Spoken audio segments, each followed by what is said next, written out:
The Quran speaks about the water cycle in great detail. Who could have mentioned this in the Quran 14 years ago? No reply? Don't worry, continue. The Quran speaks about geology. The geologists say that the radius of the earth is 3,750 miles. The deeper layers are hot and fluid. The upper layer is a thin crust, hardly 1 to 20 miles in thickness, and there are high possibilities it will shake. It is due to the folding phenomena which gives rise to mountain ranges, which prevents the earth from shaking. Allah mentioned this in the Quran. It's mentioned in the Quran. In Surah Naba, chapter number 78, verse number 7 as well as 8, Allah says, Wal Jibal Autada. We have made the earth as an expanse and the mountains as pegs, which science has agreed today. A similar message is mentioned in Surah Anbiya, chapter 21, verse number 31, that we have placed on the earth mountains standing firm, lest it would shake with you. In the field of oceanology, previously we knew that there were two types of water, salt and sweet, but the Quran says in Surah Furqan, chapter 25, verse number 53, that it is He who has let free two bodies of flowing water, one sweet and palatable, the other salty and bitter.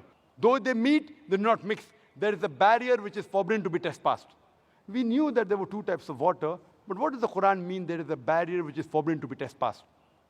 Today we know that whenever one type of water flows into the other type of water, it loses its constituents and gets homogenized into the water it flows. This homogenizing area is called as a barrier, a barzakh in the Quran. Quran mentioned this 14 years ago. Quran mentioned about biology. It's mentioned in Surah Anbiya, chapter number 21, verse number 30. وَجَعَلْنَا مِنَ الْمَاءِ كُلَّ شَيْءٍ أَفَلَا يُؤْمِنُونَ. We have created every living thing from water. Will you not then believe? Who could have believed in the deserts of Arabia that everything is made from water? Today science tells us that every living thing is made from water. There is a theory known as theory of probability, that if you make a wild guess, the chances you'll be right is depending upon what are the options. For example, if I toss a coin, head or tails, whatever reply you give, the chances you'll be right is 1 upon 2, 50%. Two options, chances you'll be right is 1 upon 2, 50%.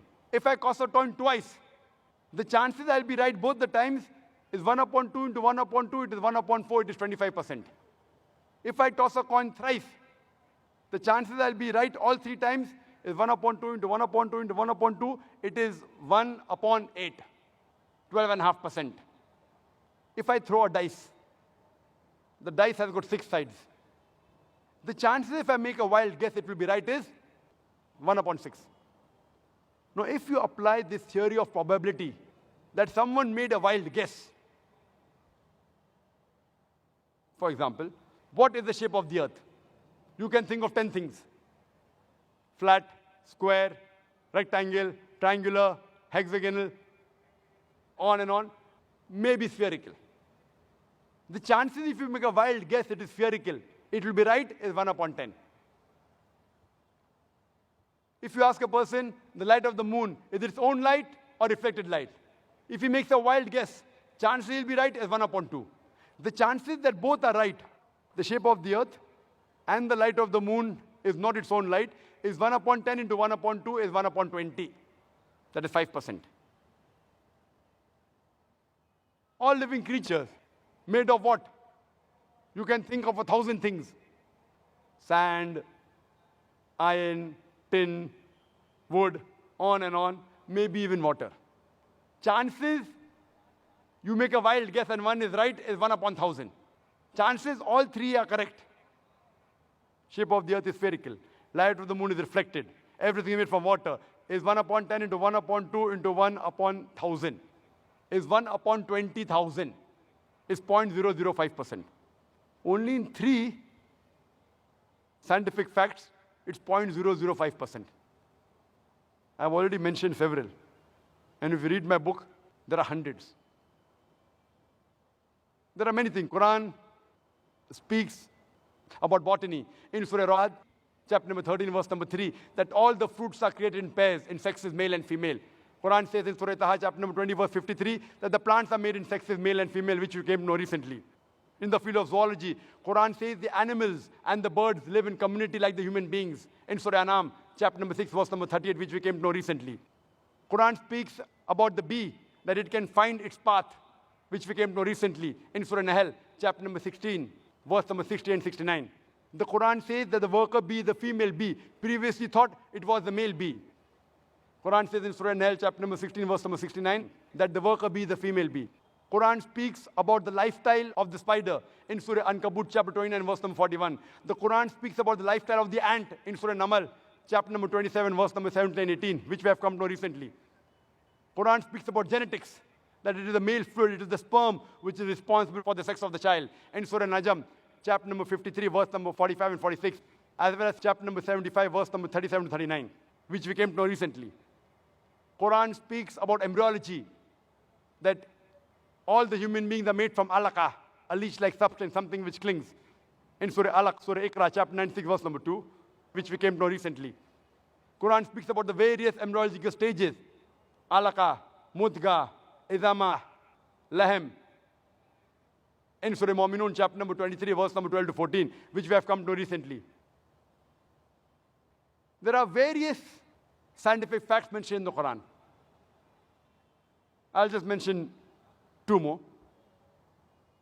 There are people who say that after we human beings die, and after we are buried, and our bones are disintegrated, how will Allah subhanahu wa ta'ala be able to reconstruct the bone on the day of judgment? So Allah says, it's mentioned in the Quran, chapter number 75, verse number 3 and 4, that when they say that how will Allah be able to reconstruct the bones on the day of judgment, tell them, Allah can not only reconstruct the bones, He can even reconstruct in perfect order the very tips of your fingers. What does Allah mean by saying He can not only reconstruct your bones, He can even reconstruct in perfect order the very tips of your fingers? It was in 1880 that Sir Francis Galt, he discovered the fingerprinting method and said that no two fingerprints, even in a million human beings, are identical. Today, the police, the CID, the FBI, the CIA, they use the fingerprinting method to identify the criminal. Quran speaks about the fingerprinting method 1400 years ago, and we discovered in 1880. Who could have mentioned this? I would like to mention one more thing before I end the scientific facts, is that there was a scientist by the name of Professor Tagra Tagashan. Professor Tagra Tagashan hails from Thailand, and he was doing a great deal of research in the pain receptors. Previously, we human beings, we thought, and the doctors thought, that only the brain was responsible for the feeling of pain. Today, we come to know that there are certain receptors in the skin which are also responsible for the feeling of pain. That's the reason when a person of burn injury comes to a doctor, the doctor takes a pin and pricks it in the area of burn. If the patient feels pain, the doctor is happy. The pain receptors are intact. If the patient does not feel pain, the doctor is sad. The pain receptors have been destroyed. It's mentioned in the Quran, in Surah Nisa, chapter number 4, verse 56, that as to those who reject our signs, we shall cast them in the hellfire, and as often as the skins are roasted, we shall give them fresh skin so that they feel the pain. Indicating there is something in the skin which is responsible for the feeling of pain. Imagine, Quran speaks about the pain receptors 1400 years ago. And Professor Tagra Tagashan, when he came to know this is mentioned in the Quran, in the 9th Medical Conference in Riyadh, in the conference itself, he said the Shahada and said, La ilaha illallah, Muhammad Rasulullah. There is no God but Allah, and Prophet Muhammad, peace be upon the messenger of Allah. So when you ask the atheist, who could have mentioned this in the Quran? The only reply he can give you is the same which he gave you earlier. It is the creator. It is the maker. It is the producer. It is the manufacturer. It is the inventor. This creator, this producer, this manufacturer, this maker, this inventor, we Muslims call him as Allah. That's the reason today science is not eliminating God. It is eliminating models of God. La ilaha illallah. Scientists today, they are eliminating models of God. This cannot be God. This cannot be God. They aren't eliminating God. And a famous philosopher and scientist, Francis Bacon, he said that those who have little knowledge of science, they become atheist.